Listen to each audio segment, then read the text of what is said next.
So hello everyone, welcome to our Trent University virtual winter open house. I'll just wait a couple minutes for everyone to get settled in and join our session.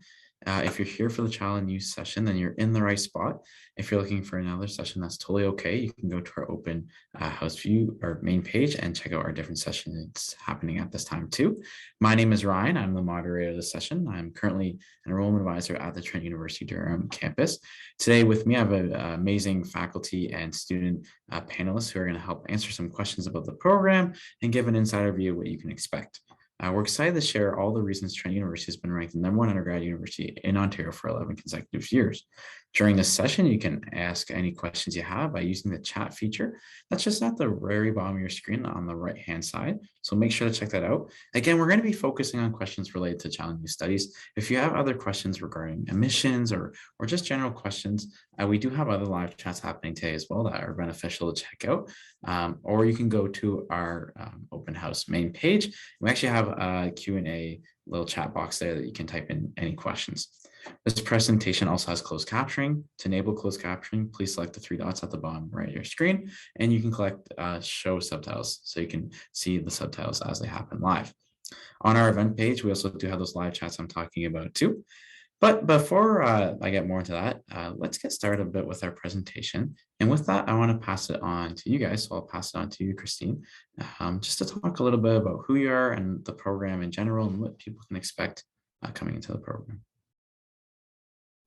Oh, I just think you're on mute before you start. I can maybe start by introducing myself and if everyone else wants to. So my name is Christine and I am an assistant professor in the Child and Youth Studies program. Maybe I'm Al Bagastino, and I'm also a professor in the Child and Youth program. Sounds great. And then, yeah, Sierra and Vanessa, maybe Sarah, you can go first. Just tell us what year you're in. And yeah. Sure. My name is Sierra Sumner. I'm in the teacher education stream and I'm majoring in child and youth studies. I'm in my 4th year. Perfect. And Vanessa. Hi, my name is Vanessa and I am a child and youth studies major. I'm in my 4th year and I'm loving this program. So any questions, I'd be happy to share. Perfect. Yeah, thank you. And thank you for that introduction. And one thing you can notice about all our panelists is they're lovely sweaters. They all got their child and youth sweaters on. I know it's a fan favorite. So yeah, that's how you can tell they're all in child and youth as well. So we'll get started with you, maybe Christina. And you just telling us a bit about what people can expect in the program. What is child and youth studies for someone who's never heard of it? How does it work? And then we can kind of go into that as well. Okay, sure.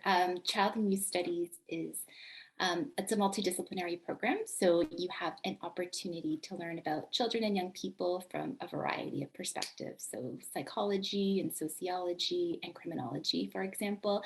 It's a really great program if you're someone who is really interested in working with children and young people, but you don't necessarily know what career you want to take. We do have a lot of students who come in who want to be teachers, but certainly as you progress through the program, and Vanessa and Sierra can chat about this as well, you'll learn that there's also so many other career opportunities that you're presented with that you may also want to pursue in the future. It's true. And I think one thing, I don't know if I would touch on this or have a good understanding of this, but it might just be students who are interested in a variety of topics. So not just teaching, as you mentioned, there's a lot of teachers, but anything from sociology to psychology to just working with children in general. And I think the more I work at the Durham campus, the more I'm like, wow, this program really has a lot that encompasses a lot of different students as well, which is great. And then just adding on to that too, if you could kind of give a brief overview of how the program works. So I'm an incoming student and what are my years going to look like when I come to Trent University and how that looks as well.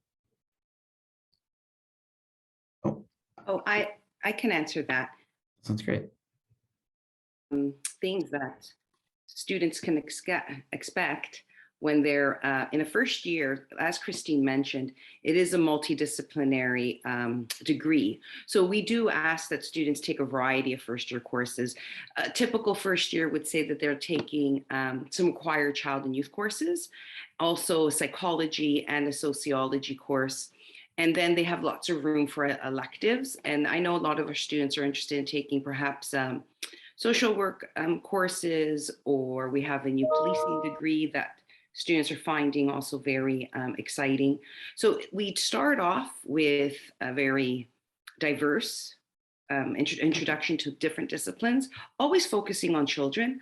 And then as you go through the upper years, we really want the students to find sort of what their interest is. And some do focus on more the teaching courses, educational related courses, and then others go towards more the advocacy and child rights uh, topics. So it really, we do have, I don't think there's any child and youth student that would be our prototypical student.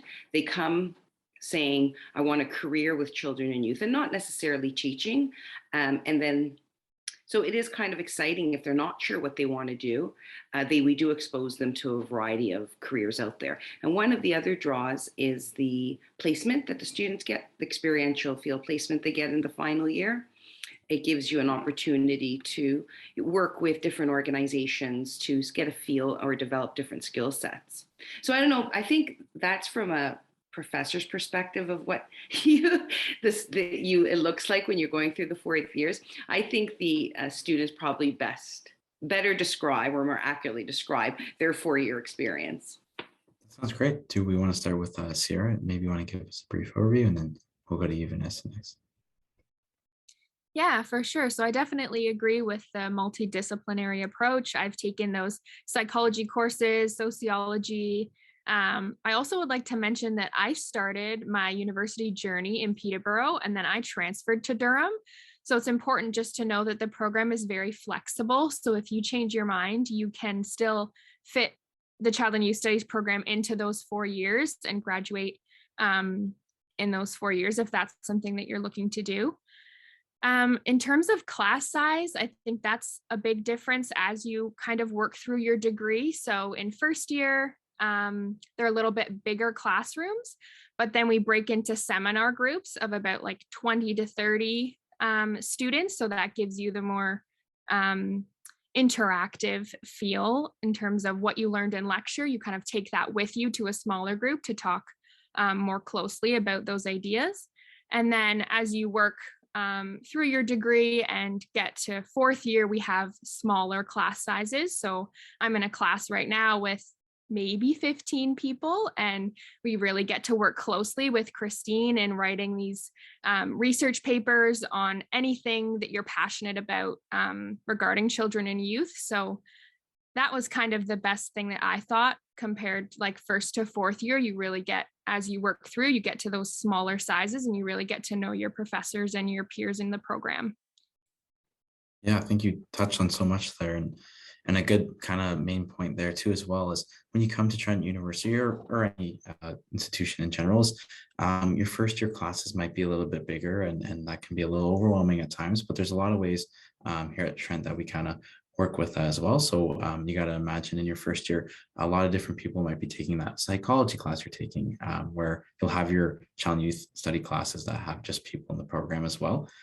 We break it down in different ways too. So there's seminar sizes that are a lot smaller. And then when you go up in your upper years, you start to get more and more specific. And then those class sizes get a lot smaller too. So in my upper years, I know I had some class sizes of 10 students, and you really get to know your professors and students in that as well. And it's just such an amazing feeling. But sorry, Elba. I wanted just to add, for our intro courses, for many of our intro courses, although it could be a large class, typically many of our intro courses run that it's a 2-hour lecture and then a 1-hour seminar of groups of 30. So that is, it's a nice way. I find a lot of people do, meet their majors or make friends in these smaller workshops, and you get to work more one-on-one with workshop leaders or the instructor. So I think that that's also something different about the first year child and youth program. 100%, I totally agree. And it's just a nice feeling, to know I'll have those smaller sizes of 30 and I'll make those connections as well. And I'll pass it on to you, Vanessa. Yeah, everyone's made some really great points so far. Definitely, like everyone's been saying, your first 2 years, the classes are a little bit larger and multidisciplinary, like more broad. We talk a lot about youth development. theory-based kind of stuff. And then we do break into those seminars after, which is really nice because you get to know people in your class. We do a lot of group discussions, a lot of group work in those seminars, and it is really enjoyable. And then once you move into your third and fourth year courses, it does definitely condense. You find what your passions are, what you really like learning in those multidisciplinary areas. We do a lot of group assignments. We do a lot of group discussions. At that point, a lot of us have moved on and are working in the field. So we're relating theories that we learn in class back to our own experiences and hearing about our peers' experiences and comparing them. It's really interesting and such a neat way to put things into practice.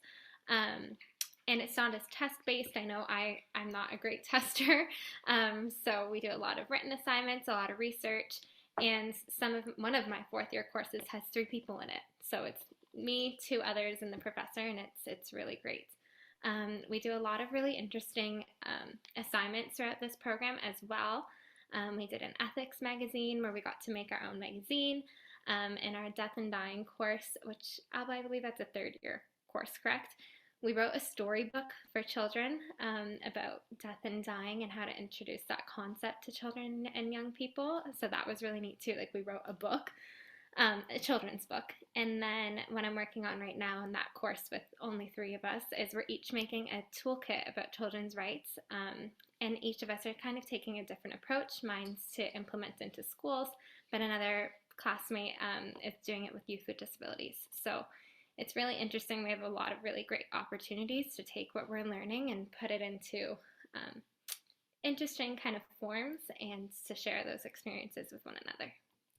Yeah, exactly. Thanks, Vanessa. And you touched on everything there too as well. And one thing I like really about the Child and Youth Studies program too is you can really tell how close everyone is in the program and how connected you all are. I mean, you don't wear matching sweaters and not be a close-knit community. So I think that's just one example of how close and how well you get to know your professors and students in the program, and how those experiential learning opportunities kind of tie in. And just kind of speaking of experiential learning opportunities, I know we've heard a bit from both of you, Sierra and Vanessa, but what experiential learning opportunities within Child and Youth Studies programs are available to students? I know we kind of touched on the placement a bit, and how do students take advantage of these opportunities? And maybe I'll pass it on to you, Albert, Christine, to touch on that, and then we'll go to the students. Well, Christine, I'll start and then you can add. We do have an experiential, like a workplace coordinator who does an amazing job. We have a team of people who are working with our community partners who are seeking out opportunities and partnerships for our students. So students do have there is a centralized place where students will look for a variety of opportunities, and they start that process at the end of the year 3. So I currently am supervising the placement course. And so there we have students in youth groups. We have students working with, big brothers and big sisters. We have students working on a lot of working with advocacy groups as well. So it's a huge an array of opportunities for students, and some forge their own.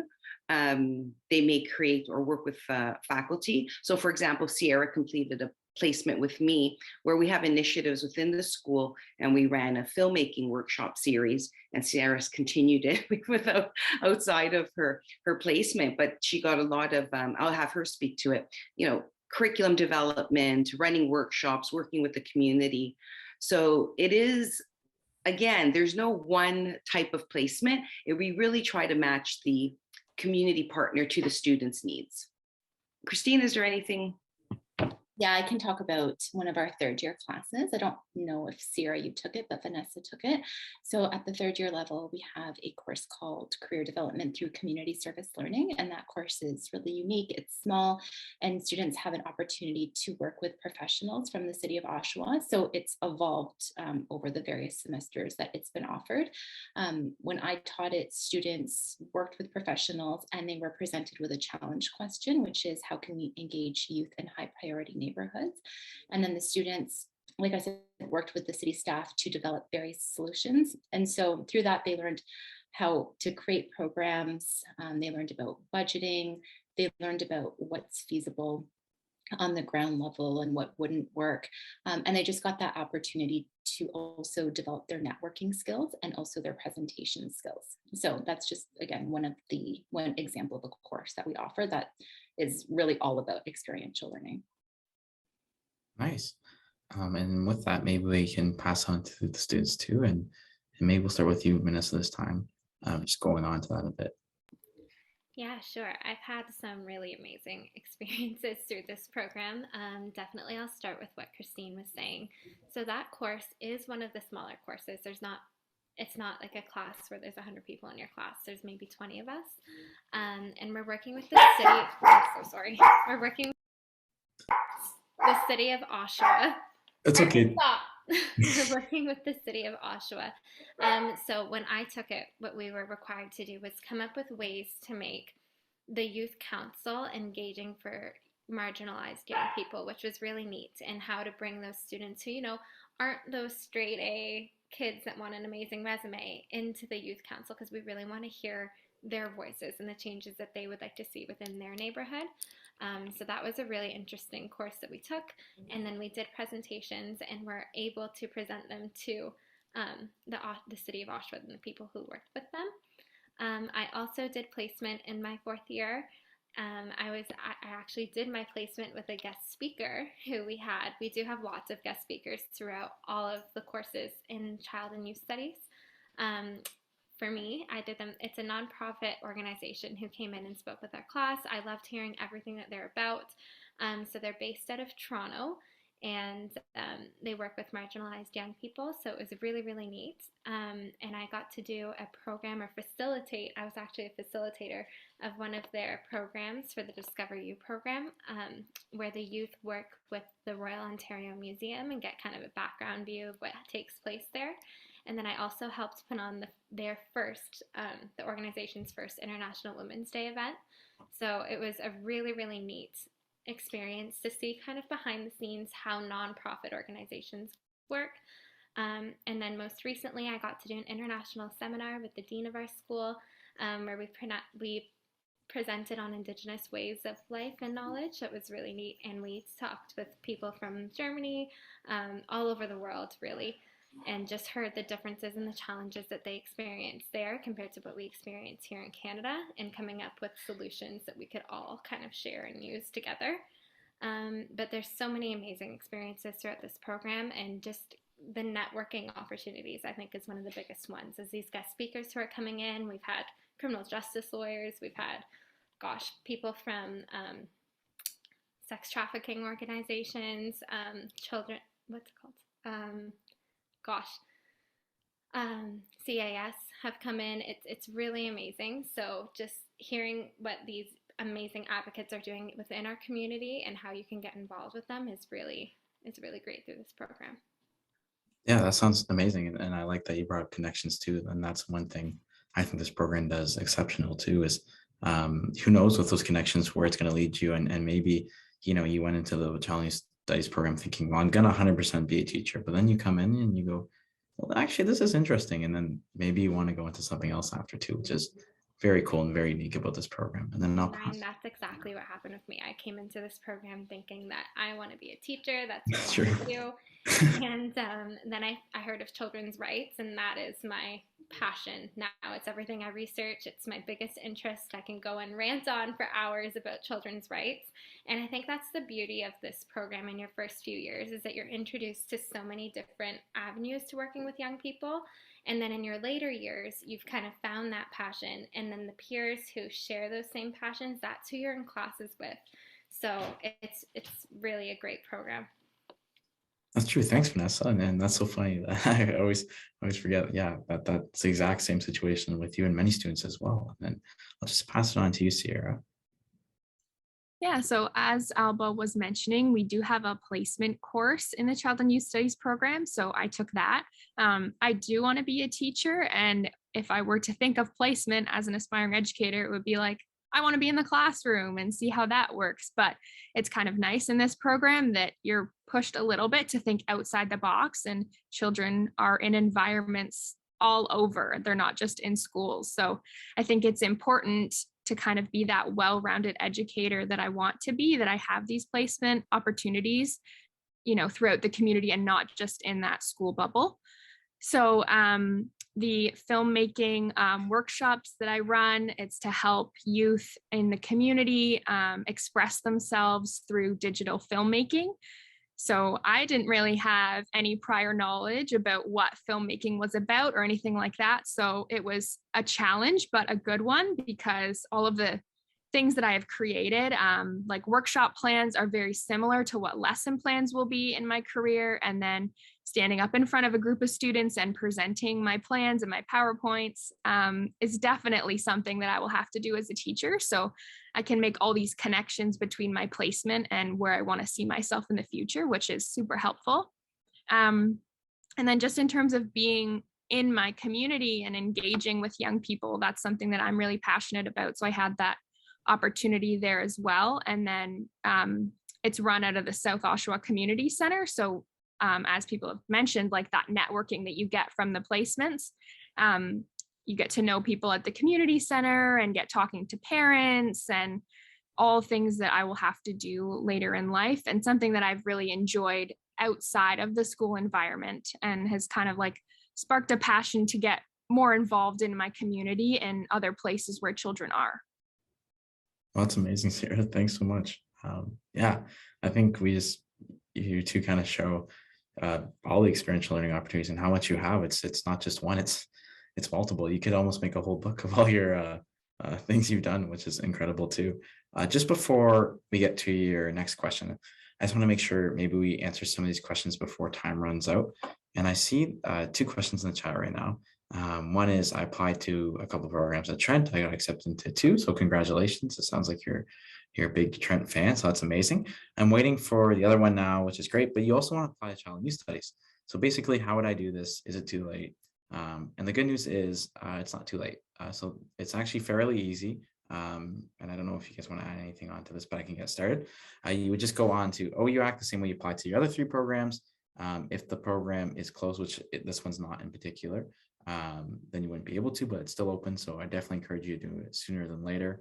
And then you can just put your application in the same way you did with the other 3. Can I add something to that? Of course.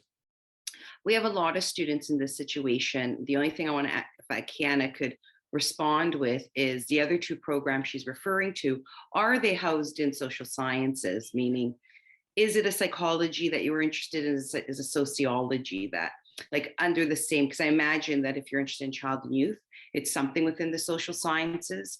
And if she can answer that, then it's very seamless, because we have students who come in and are taking, we have students who are taking the range of courses, and then they declare child and youth a major, because we are an open program.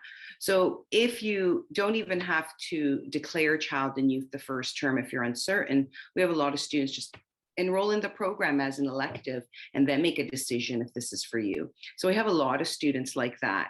So it really it will depend on how far away from child and youth are you, because a lot of students come in with other programs, and they, like Sierra said, you don't skip a beat, because all those other things could round up your electives. So in terms of applying to child and youth, I think it is still open, but even, I don't want to say that you don't have to consider, if they're in the same family, you were drawn to them for a reason, I would still take those courses to figure things out for yourself. And then I can also answer the other question about if child and youth is offered at both campuses. It's not offered at both campuses. It's only offered at the Durham campus. We do have some students, and you have to be clever with your timetable. Not that I would recommend it, because it's a lot of driving. Once you're a Trent student, you take courses anywhere you like. So for many of our students, even at Durham, there's a convenient class or something they really want to take at the Peterborough campus, they're more than welcome to, but no child and youth courses will ever be offered at Peterborough. So you have to complete the program requirements at the Durham campus. But I do have some students from, and it goes back and forth. This term in my intro class, I have students from the Peterborough campus who said, I just want to take it as an elective. That was in September. And now it's in January, and they're saying, now I want to major in it. Where do I go from here? And it could be a little, and if you're not planning to travel. So I just wanted to add that because one of them is business and psychology, the other is social justice. So it's really interesting. I have business and child and youth majors. Some students, one of our most common joint major, Kiana at Trent, is psych and child and youth. Then psych and social. I have a psych, a business and child and youth as well. So it's really interesting. One of the things you may choose to do is once you're with us, double major or just take the credits. And I think you'll discover where your real interests lie at the end of the first term. So the positive thing is that these programs are available to you to explore. And so that's exciting. So do you have to necessarily worry if you come in as a psych student and say, oh, I'm not going to be able to major in child and youth? Absolutely not. Take the courses. And one of the wonderful things, well, maybe not so wonderful about Trent, is that you can change your major relatively easily in some programs. So that's all I have to say to that. So Ken, if you come, don't worry. If you don't want to declare it as a major, you can first, dip your toe in and take the required credits in the first year, if that helps. Hannah, lots of people do that. Like many of my friends have come in as psych majors and changed to child and youth studies. So it's not uncommon.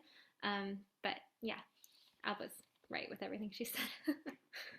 Yeah, I think that's great. That's a really good way to think about it too, actually, as you can take those classes. I think a lot of students think you're going to have a ton of child youth classes when you come in your first year, but you just have a couple. So you could still take the other classes. And then your second year, when you're going to get more specific in third year, that you'll know a better background of, this is what I want to do. And it may save you an application as well. So one thing, there's three required first year courses. So you have to sort it out a bit so that you don't fall behind, but that's something that you can easily do by looking at the course offerings or contact one of us and we'll help you figure out what's required in child and youth. But I think that's one of the things that students really like about our program, because we're diverse. And I would want the student to be well-rounded and take different programs. Some people just find us and had no intentions to major in child and youth and vice versa. Okay. Yeah, that sounds great. Just before we're kind of approaching the end here, but just to wrap up quickly, if anyone else has any questions about child and youth, what's a good contact they can reach out to, Alba and Kristen?